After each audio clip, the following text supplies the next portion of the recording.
দর্শক, বিরতির পর আপনাদের আবার স্বাগত। দেখছিলেন ব্যবসা বাণিজ্য বিষয়ক অনুষ্ঠান ইসলামী ব্যাংক বিজনেস টক। আপনাদের সঙ্গে আছে আমি সৈয়দ আশিক রহমান।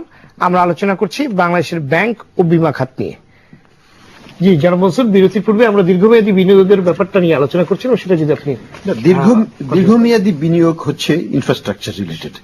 এটা পাওয়ার না, সংকটটা কোথায়, কেন আমরা বিনিয়োগ করতে পারছি না? বিনিয়োগ করতে পারছি না, এই জন্য আমি বলি যেমন আমাদের যেমন পিপিপি প্রকল্পগুলো বাস্তবায়ন করতে পারলাম না। অন্যতম কারণ হচ্ছে দীর্ঘমেয়াদী ফান্ড পাওয়াটা কিন্তু ডিফিকাল্ট। এটা আমাদের বর্তমানে বাংলাদেশে কোনো ব্যবস্থা নাই, যে কোনো বন্ড নাই যে বন্ডটা 5 বছরের বেশি। আপনারা তো ব্যাংকিং সেক্টরে আছেন, 5 বছরের বেশি কোনো ঋণও দেওয়া হয় না। ফলে একটা যে কোনো ব্রিজ করতে যান, পদ্মা ব্রিজ করতে যান, অন্যকে একটা ব্রিজ বা সড়ক করতে যান, মিনিমাম 15 বছর লাগবে। আমরা কিন্তু বাজেটের পূর্বে সবসময় পিপিপির কথাটা শুনি, পরিকল্পনায় থাকে, কিন্তু বাজেটের পরে কিন্তু এটার কোনো বাস্তবায়ন আমরা দেখি না। এখানে দুটো দিক দেখতে হবে, একটা হচ্ছে ডিমান্ড সাইড ক্রিয়েট করতে হবে, একটা হলো সাপ্লাই সাইড ক্রিয়েট করতে হবে। ইন্স্যুরেন্স কোম্পানি, পেনশন ফান্ড, আমাদের দেশে কয়টা পেনশন ফান্ড আছে? ভার্চুয়ালি নাই। এবং যাদেরও আছে, যেটা প্রভিডেন্ট ফান্ড আছে কিছু কিছু জায়গায়, তারা ওই টাকাটা ব্যাংকে রেখে দিয়েছেন। এটাকে যে সাপ্লাই হিসেবে দেওয়া একটা লং টার্ম ইনস্ট্রুমেন্টের মাধ্যমে, সেই ইনস্ট্রুমেন্টটাও বাংলাদেশে নাই। তা আমি চাইলেও আমি কিন্তু 15 বছর মেয়াদের কোন একটা বন্ড, 30 বছর মেয়াদের কোন একটা বন্ডে আমি ইনভেস্ট করতে পারছি না। অল্প কিছু আছে বাংলাদেশ সরকারে, ওটা তো কোনো কোনো ব্যাংক ধরে নিয়ে বসে আছে বহু বছর ধরে। ফলে এই বাজারটাকে আমাদেরকে ক্রিয়েট করতে হবে, বন্ড মার্কেট। এটা আরেকটা পিলার ফাইন্যান্সিয়াল সেক্টরের, ইন্স্যুরেন্স, ব্যাংক, বন্ড মার্কেট। এগুলো যদি আমরা একসাথে ডেভেলপ করতে না পারি, তাহলে কিন্তু এই বিশেষ করে আমাদের যে ইনফ্রাস্ট্রাকচার খাতের মেইন সমস্যা হচ্ছে ফাইন্যান্সিং। যখন আমি শুনলাম যে Padma bridge World Bank finance করছে না, আমি বললাম there goes the whole thing. Because financing হচ্ছে যে কোনো প্রকল্পের 80% কাজ। ইঞ্জিনিয়ারিং কিন্তু টাকা দিলে পরে ইঞ্জিনিয়ারের দুনিয়াতে সব জায়গায় আছে যারা এসে কাজটা করে দিবে। টাকা জোগাড় করাটা হচ্ছে সবচেয়ে বড় challenge, particularly long term infrastructure প্রকল্পে। এবং এখানে যদি সাকসেসফুলি মোবিলাইজ করা যায় ইন্টারনালি, তাহলে কিন্তু আমরা অনেক কিছু আমরা নিজেরা করতে পারি। কিন্তু আমরা ইন্টারনালি মোবিলাইজ করতে পারছি না, বিকজ আমরা ইন্টারনালি ওই ইনস্ট্রুমেন্ট গুলো আমরা ডেভেলপ করতে পারছি না। জি ধন্যবাদ, আপনার কাছে আবার আসবো। রেগুলেটরি রেস্ট্রিকশন যদি না থাকে, তাহলে আমার ইন্স্যুরেন্স কোম্পানি যে আমার সারপ্লাস ফান্ড, আমি তো যেখানে বেশি পয়সা পাবো ওইখানে দিয়ে দেবো। আমার ব্যাংক আছে, ডিপোজিট দিয়ে দিলাম, দিলাম। তো যে আপনি যে অর্থে বলছেন যে এই ল কস্ট ফান্ডটা যদি অ্যাভেলেবল হয় ফর তো আমি অ্যাভেলেবল করতে পারতেছি না। আমার তো আমি I am not restricted by regulation, আমি তো দিব। এখানে দুটো জিনিস আছে, একটা আমি যেটা বললাম demand side, supply side. First of all demand কি করছে? ডিমান্ড তো প্রচুর না, ইনফ্রাস্ট্রাকচার ডিমান্ড আপনার বন্ড ইস্যু করছে, এরকম বন্ড কোথায় আছে বাংলাদেশে? দেখেন একটা, যেটা উনি ইন্স্যুরেন্স কোম্পানি, ওনার হাতে টাকা আছে, বন্ড না ডাইরেক্ট দিয়ে দিলাম। না, ডাইরেক্ট তো হবে না, একটা প্রপার চ্যানেল, একটা ইনস্ট্রুমেন্ট লাগবে। সেই ইনস্ট্রুমেন্টটা যদি না থাকে, উনি ইন্স্যুরেন্স কোম্পানির মালিক, উনি চাচ্ছেন যে আমি 100 কোটি টাকা বিনিয়োগ করবো এই প্রজেক্টে, কিন্তু প্রজেক্ট থেকে যদি আমাকে বন্ড ইস্যু করা না হয়, আপনি তো করতে পারছেন না। আপনি তো ডাইরেক্ট ব্রিজ কিনতে যাবেন না, ব্রিজ কেনা তো ওনার দায়িত্ব না, উনি তো ফাইন্যান্সিয়াল, উনি ব্রিজ কিনতে যাবেন না, উনি চাবেন একটা পেপার কিনতে। উনি পেপারটা ট্রানজেকশন, ট্রেডেবল সেকেন্ডারি মার্কেটের ট্রানজেকশন হবে, সেটা কিনতে চাবেন। আমি মনসুরের সাথে একদম একমত যে আসলে আমাদের বিনিয়োগ করার জায়গা নেই। ফলে আমরা সবচেয়ে সহজ যে রাস্তাটি সেটি অ্যাডপ্ট করি, ইন্স্যুরেন্স কোম্পানি, আমরা এফডিআর করি, রিয়েল এস্টেট চলে যাবে জাস্ট। আর সেকেন্ড যেটা ইনভেস্টমেন্ট আমাদের ছিল, যেটা আমরা শেয়ার মার্কেটে কিছু ইনভেস্ট করেছিলাম, সেটিও কিন্তু এখন আমরা খুব খুব কিন না ওখানে ইনভেস্ট করতে, কারণ আপনারা দেখেছেন যে it is also very uncertain. অথচ পৃথিবীর সব জায়গায় আপনার যদি ইন্স্যুরেন্সের যে ফান্ডটা আছে, মনসুর ভাই যেটা কারেক্টলি বললেন, ইভেন আমাদের পৃথিবীতে যেগুলো বড় বড় ইন্স্যুরেন্স কোম্পানি আছে, আপনার মিউনিক রি, সুইস রি, হ্যানোভার রি, এই ধরনের যারা, তাদের ফান্ডটাকে তারা ইউটিলাইজ করে এমন ভাবে যে তারা কিন্তু একটা পর্যায়ে, যখন একটা ইন্স্যুরেন্স কোম্পানি গ্রো করে একটা পর্যায়ে আসে, তখন কিন্তু তার আন্ডাররাইটিং প্রফিট করতে খুব ডিফিকাল্ট হয়, তার ব্যবসার থেকে প্রফিট করতে খুব ডিফিকাল্ট হয়।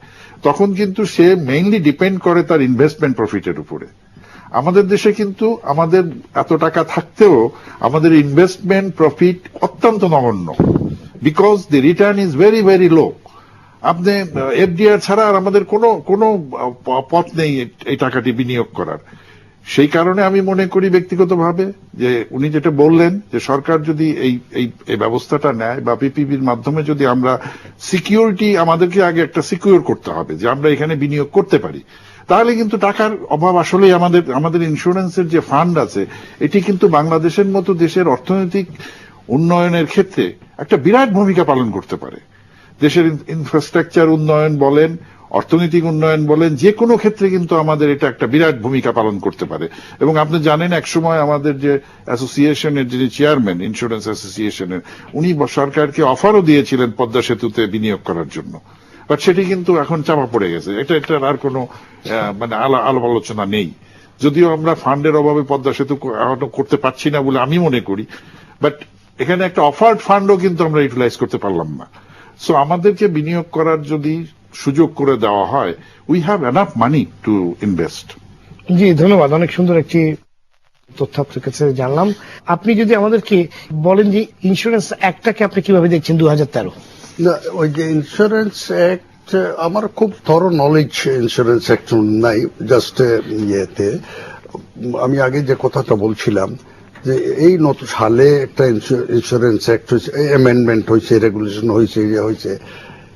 আমি আগে ইয়েতে যাচ্ছিলাম যে ফান্ড যেটা ওনাদের ইন্স্যুরেন্স কোম্পানির, ওটা কিন্তু ইয়ে হচ্ছে, ইনভেস্টমেন্ট হচ্ছে, বাট এটা হাই কস্ট। ওই আমাদের কাছে ডিপোজিট নেন আর আমরা আবার ওইটাকে ব্যাংক আবার এটাকে দেই। সুতরাং ফান্ড আইডল পড়ে নেয়, ওনার ফান্ড ইজ প্রপারলি ইউটিলাইজ, কিন্তু কমার্শিয়াল অ্যাক্টিভিটিতে আরো সহজ শর্তে আরো কম রেটে আমরা ওইটা পাচ্ছি না, ওই একটা ইনভেস্টমেন্ট মেকানিজম এটা না থাকায় আর কি। জি, আমরা অনেকদিন ধরে দেখছি যে আপনার ইন্স্যুরেন্স খাতে কিছুটা মন্দা যাচ্ছে এবং এটার একটি প্রভাব তো ব্যাংকিং খাতেও পড়ছে, এটা কি আপনি কিভাবে দেখছেন? না, মন্দা ঠিক সেভাবে যাচ্ছে না। যেমন ইন্স্যুরেন্স, জেনারেল ইন্স্যুরেন্সের ইয়েতে ওইখানে আমার মনে হয় মন্দা নয়, কারণ ওইখানে তো আমরা বিনিয়োগ খাতের কথা বলছি, আমি মিন করছি বিনিয়োগ খাত, দেশের বিনিয়োগ হচ্ছে না। আপনার ইন্স্যুরেন্স কোম্পানির টাকা তো ডাইরেক্টলি বিনিয়োগ হয় না, যেটা আমরা আগে ছোট করলাম। ব্যাংকিং খাতের কথাই বলছি। হ্যাঁ, ব্যাংকের খাতে ওনাদের অল মানি যা সারপ্লাস ফান্ড আমাদের কাছে আছে in the form of FDR. আমরা এই টাকাটা নিয়ে আমরা বিনিয়োগ করছি আর কি, বড়োয়ারকে দিচ্ছি। তাতে আমাদের কস্ট অফ ফান্ড যেমন একটু বেড়ে গেল, আমাদের বিনিয়োগেরও বেড়ে গেল। এতে আমরা ঠিক একটা মেকানিজম থাকলে যে এই ফান্ডটা যেভাবে আমরা ইউটিলাইজ করতে পারতাম ইকোনমিতে, আমি বুঝাতে চাচ্ছি যে আপনার ক্যাপিটাল মেশিনারিজ জন্য এলসি হচ্ছে না, আমদানি হচ্ছে না, ওগুলো আমদানি হলেই তো আপনার ইন্স্যুরেন্স হবে, তো সেখানে এটা তো আপনার ব্যাংকিং খাতের সাথে ওতপ্রোতভাবে জড়িত। এই ইনফরমেশনটা প্রপারলি কারেক্ট না। ক্যাপিটাল মেশিনারি ইম্পোর্ট এখন অনেক বেড়ে গেছে। ক্যাপিটাল মেশিনারি আমি ইম্পোর্ট করবো কেন? আমি একটা ইন্ডাস্ট্রি করবো, তখন সেটা তো রাজনৈতিক অস্থিরতার জন্য তো হচ্ছে না। আসলে একবারে হচ্ছে না ঠিক বলবো না, অনেকটা স্থবির আমাদের কাছে যে তথ্য আছে। এবং এই অস্থিরতা যখনই কমে যাবে এবং এটা স্মুথলি, আপনি কি মনে করেন সন্তোষজনক আছে এই অবস্থায় কোনটা বিনিয়োগ পরিস্থিতি? অবশ্যই সন্তোষজনক নয়, কিন্তু আমি একবারে অত ডিসার্টেন নই। সাময়িক এই উত্থান পতন যে কোনো ইকোনমিতে হয়, এই ধরনের একটু আমরা পজিটিভ ভাবে নিচ্ছি, আমরা পজিটিভ ভাবে নিব। এই যে সদ্য যে আমাদের যে ক্রাইসিসের মধ্যে আমরা পলিটিক্যাল ক্রাইসিসের মধ্যে হয়েছে, আমি তো বিশ্বাস করি এই ক্রাইসিস বেশি দিন কন্টিনিউ করবে না, এর একটা সলিউশন হবে। তারপরে এইটা যদি আমরা মাসখানেকের মধ্যে যদি একটা সলিউশন হয়ে যায়, তাহলে আমাদের ইকোনমি অত বেশি এফেক্টেড হবে না। কিন্তু তারপরে যদি এটা আরো লিঙ্গার করে, এটা ক্যাটাস্ট্রফিক ইয়ে হবে আমাদের ইন্টারেস্টে। কারণ আমাদের একটু সহ্য করার কিছুটা কুশন আছে, এই কুশনের মধ্যে আমরা অপারেট করতেছি এখন, কিন্তু এটা বেশি দিন করতে পারবো না। জি ধন্যবাদ জনাব শহীদ ইসলাম। বীমা খাতের জন্য যে ইন্স্যুরেন্স কোম্পানি অ্যাক্ট 2013, এই নীতিমালাটাকে আপনি কিভাবে দেখছেন? ইন্স্যুরেন্স অ্যাক্ট 2010 সালে পাস হয়েছে বাংলাদেশে।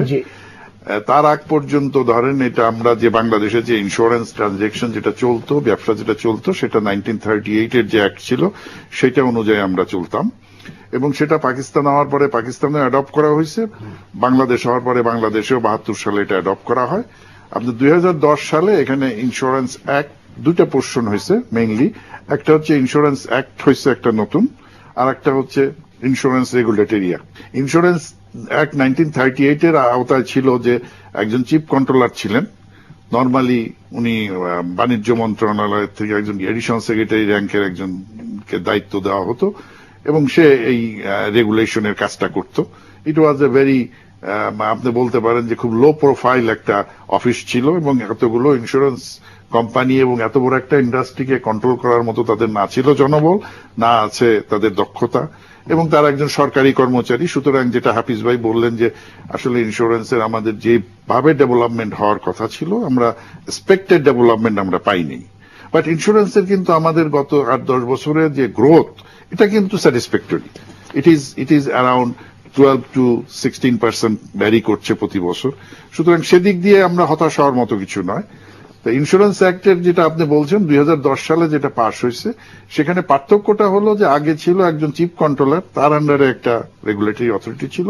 এখন 5 সদস্যের একটা রেগুলেটরি অথরিটি করা হয়েছে, একজন চেয়ারম্যান, 4 জন মেম্বার থাকবেন এবং তারা এই আমাদের ইন্স্যুরেন্স রেগুলেশনটা করবেন। মোরাললেস এই অ্যাক্টের সঙ্গে আর 38 এর অ্যাক্টের সঙ্গে খুব বেশি বৈসাদৃশ্য খুব বেশি কিছু নাই। কারণ ইন্স্যুরেন্স আপনি জানেন যে ব্যাংকের সঙ্গে ইন্স্যুরেন্সের একটা বিরাট ডিফারেন্স আছে। সেটি হলো যে আমরা গ্লোবালি রিলেটেড, আমরা কিন্তু একা একা চলতে পারি না। We cannot run by ourself only, কারণ আমাদেরকে সারা পৃথিবীর সঙ্গে তাল মিলিয়ে চলতে হয়। আমরা যে রিস্ক গুলো আন্ডাররাইট করি আমাদের দেশে, তার খুব সামান্যই আমরা কিন্তু রিটেইন করি, বাদ বাকিটা আমাদেরকে রিইন্স্যুরেন্সের মাধ্যমে ট্রান্সফার করতে হয়, রিস্ক ট্রান্সফার করতে হয়। তো এই ট্রান্সফারিং মেথডটাকে আমাদের অ্যাডপ্ট করার জন্য আমাদের কিন্তু সব দেশের আইন কানুনের সঙ্গে একটা সামঞ্জস্যতা থাকতে হয়। সুতরাং আমি একা চলার পথে চলতে পারছি না। তো আমরা যেহেতু গ্লোবালি রিলেটেড, আমাদের সারা পৃথিবীর সঙ্গে যেহেতু আমাদের একটা যোগ সাজস আছে, এবং আমরা যখন একটা লস এখানে আপনারা দেখেন যে আমরা when we pay loss, this loss এর মেজর পোর্শন কিন্তু আমাদের রিইন্স্যুরাররা দিচ্ছে। আবার একই ভাবে আমরা যে প্রিমিয়ামটা পাচ্ছি তার মেজরটা কিন্তু আমরা একটা বিরাট অংশ কিন্তু আমাদেরকে রিইন্স্যুরেন্স এক্সপেন্সে চলে যাচ্ছে। So it is totally A global method. So এখানে আসলে আমরা যেটা এর আগেও আপনি যে আপনার ইসে বলেছিলেন যে আমরা এখনো সনাতন, আসলে আমরা কিন্তু তা নয়। আমরা কিন্তু সারা বিশ্বে যে ইন্স্যুরেন্স সারা বিশ্বের যে কোনো জায়গায় কিনতে পারবেন আপনি, সেটি বাংলাদেশে বসেও কিনতে পারবেন। Because we are related like that. এই যে যেমন ইদানিং ইউএসএ এবং আদার যে সমস্ত বায়ার্স আছে গার্মেন্টস এর, তারা they have made it mandatory to purchase a product liability insurance. এই প্রোডাক্ট লাইবিলিটি ইন্স্যুরেন্স কিন্তু এখন আমরা আমাদের দেশ থেকে আমরা উই আর সেলিং ইট, এবং এটা কিন্তু মানে একরকম বাধ্যতামূলক করেছে তারা, যার কারণে এটা নতুন করে আসছে। তো এমনি করে আমরা যে কোনো ইন্স্যুরেন্স যদি আমাদের দেশে নিতে হয় সেটা কিন্তু আমরা দিতে পারি।